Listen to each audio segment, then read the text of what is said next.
legends? It's Saturday and today is election day in Australia, and I tell you what, they couldn't have picked two shitter candidates if they tried, man. Like, Australia absolutely sucks right now. Everything's so expensive. You know, it costs $8 to buy an iceberg lettuce, right? It's insane. But on Thursday, I ran for 38 seconds before this post-surgical pain came on. So hopefully today, in a little test, it'll be 1 minute. I'm gonna go for 1 minute. Let's get it done.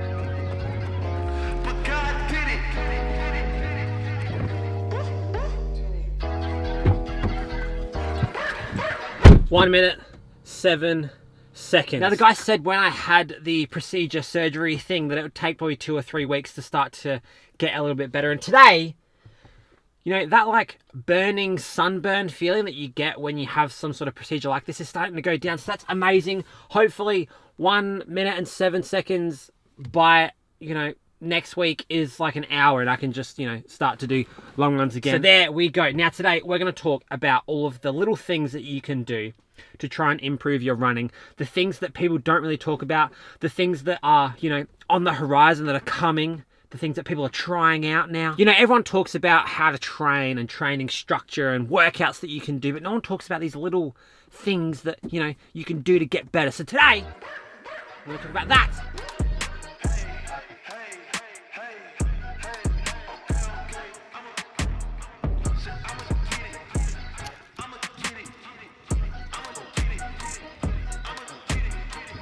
Man, just had to remortgage the house to buy these damn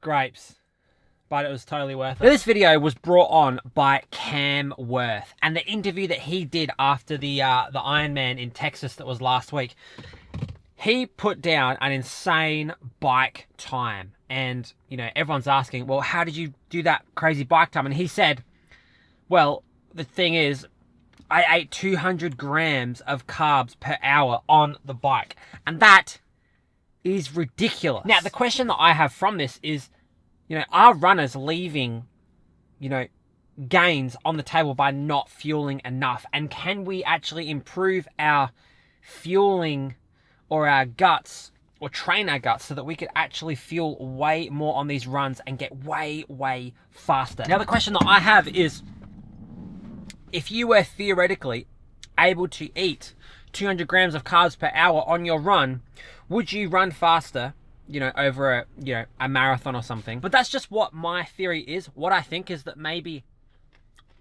over time we will come up with different delivery methods for these carbs, specifically for runners, because digesting stuff whilst running is much harder.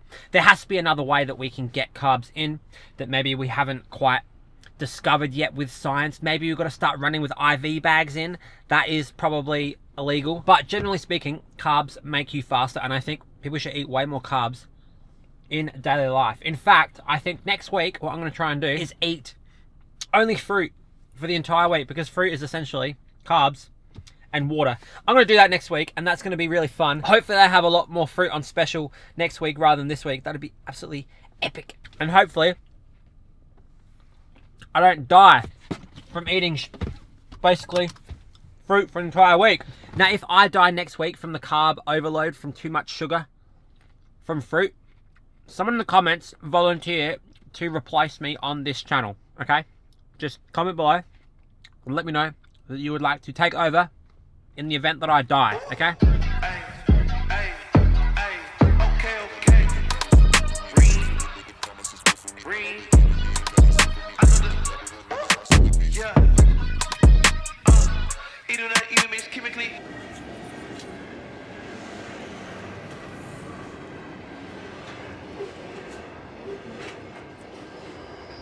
Oh my god, why is this train so long?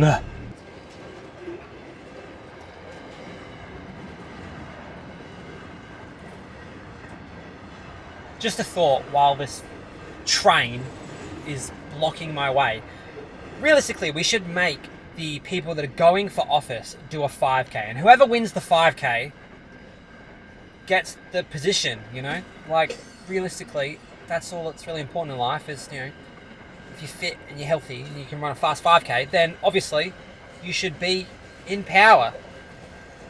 Oh, so today I've had to drive all the way up the north of Adelaide to do a private video project. Amazing stuff. Now, I couldn't be this productive, you know, making my own videos, doing other videos, working, voting today, without the use of Ketone IQ, who are sponsoring this video. Just kidding. Look, Ketone IQ probably does lots for people. It probably helps you with that mental focus and things like that, but it's entirely unfeasible for most people to actually pay for that shit every single day to get the benefits. So there's got to be other things that give you the same amount of benefit that are much cheaper. Like, here are 2 more supplements that you could try out that are way cheaper, and you could actually start today and probably get a massive benefit out of it. The first one is creatine. Okay, creatine is like this magical little compound that helps to replenish ATP in your body. Essentially what happens is you have this phosphocreatine cycle in your muscles, and when you contract,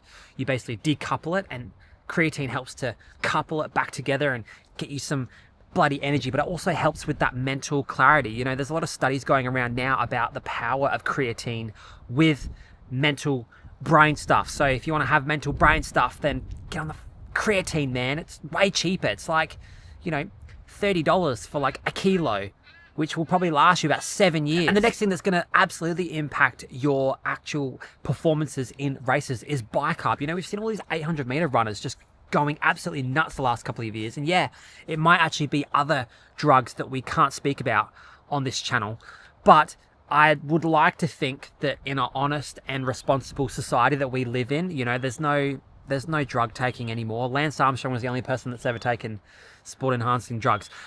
They're all on the bicarb and getting so much faster from that. Now, the way that bicarb works, your body has this system in place where it wants to maintain homeostasis, especially when it comes to acidity or, you know, basic things like that. Particularly with your blood, your body wants to keep that blood at a certain pH level. And so when you're, you know, generating hydrogen ions from, you know, creating all of this lactate in your muscles, this can start to increase the acidity in muscles and also in the blood. And so the body uses bicarb in the blood and the body and stuff like that to maintain that. And that's going to help to improve your performance overall. Epic, epic stuff. And once again, you can get like 400 cakes worth of bicarb soda, which will last you about 17 years for like $2, unless Woolies decide that that's also gonna have to have a 100% price increase. I don't know. Get it now before they change the prices, that's for sure. But seriously, hear me out. The combination of bicarb, creatine, and fruit, that is a deadly combination for you to become an absolute superhuman athlete, okay? I'm gonna go do this work, and then we'll talk about the next things after I finish this work. Peace.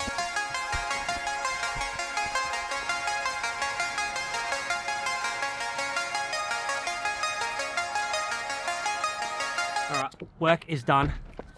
Time to talk about some of the big hitters. Now, you can't talk about performance enhancers and, you know, little hacks to get faster without talking about heat training, man. Heat training is actually insane. Oh, I can't stretch that yet. Oh, Jesus. Now, the way that heat training works is that, you know, your body gets hot and it wants to sweat a lot more. So it has to get more efficient at sweating. The way that it gets better at managing heat is by boosting blood volume, okay? Now, because your blood volume goes up, your body detects that your basically blood cells actually decrease in concentration in the blood, you know, more fluid, same amount of blood.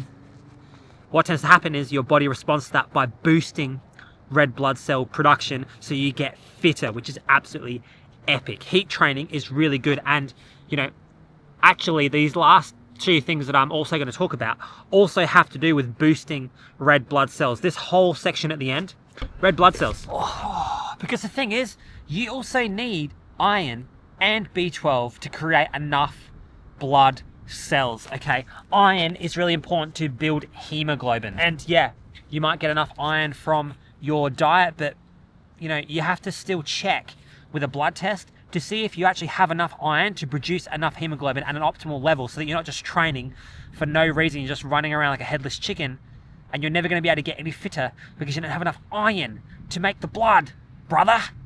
What you going to do when you got no blood? So you definitely need to check out your iron and make sure that that is in an optimal level. Now, a while ago, I read a really interesting study, and it was about how much B12 you actually need circulating in your blood to actually have optimal hemoglobin production. Hemoglobin is the little protein on the red blood cell that carries oxygen. So essentially, to have enough oxygen carrying capacity in your blood, you need to have a certain amount of B12 in your blood. And I guarantee that you've never had a B12 blood test in your entire life, which is absolutely insane because you're an endurance athlete and you want to get faster and you've never checked something that can be this limiter with your fitness. So here you go. B12 status and optimal range for hemoglobin formation in elite athletes. What they found is that B12 concentration had to be at least 400, but they have a significant impact on hemoglobin at 700 picograms per milliliter of blood and onwards. So essentially, you have to keep your levels above 700 all the time to maximize hemoglobin production. Now, I take B12 injections. It's 1,000 picograms per milliliter, that I get from that one injection every 3 to 4 weeks, and that keeps my levels up nice and high. I've checked many times via blood test to make sure that this level was getting maintained, and what tends to happen is that you take the injection, your levels go up to about 1,000, and then over a 3-week period it goes from 1,000 to probably 400. That's when you should get it back up. Go talk to your doctor to make sure that your B12 levels are high enough that you can actually absorb the training that you're doing. All these marginal gains are epic. Ketones are not going to make you faster, okay? You need to just make sure that your bloods are in line and do everything in your power to improve your blood markers. Now, the last thing that I want to talk about is taking off long periods of time from your training. I heard this really interesting podcast from this guy called Mark Allen. He was an Ironman world champion many, many times back in the 80s or 90s, I think it was the 80s. And the interesting thing about him is that he'd actually take all of the season off, essentially, like 3 months off completely from doing any endurance training other than surfing. And what would happen was that he would take lots of time off and all of his little niggles and injuries would heal up, and he would come back to training, and yes, he would be behind all of the other athletes that continue to train, but because he was so refreshed and hungry and ready to go, and all of his blood markers were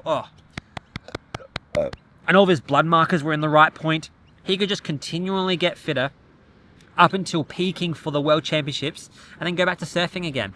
This is really interesting, and maybe sub-elite athletes don't have to take 3 months off, but I really think that there's going to be no impact on your training long-term in terms of your maximal fitness by taking 2 weeks off here and there, maybe once or twice a year, just to let the whole body heal and get better and take the stress off your body and just go mentally check out. I think that's quite a big performance enhancer, okay? You can't grind all year long. I wish you could, but unfortunately, you cannot. So take some time off, get your bloods checked, make sure that you're doing heat training. Ketones are probably out, creatine, bicarb, carbs, and that's about all that you need on top of training to get better. I'll see you guys tomorrow. Peace.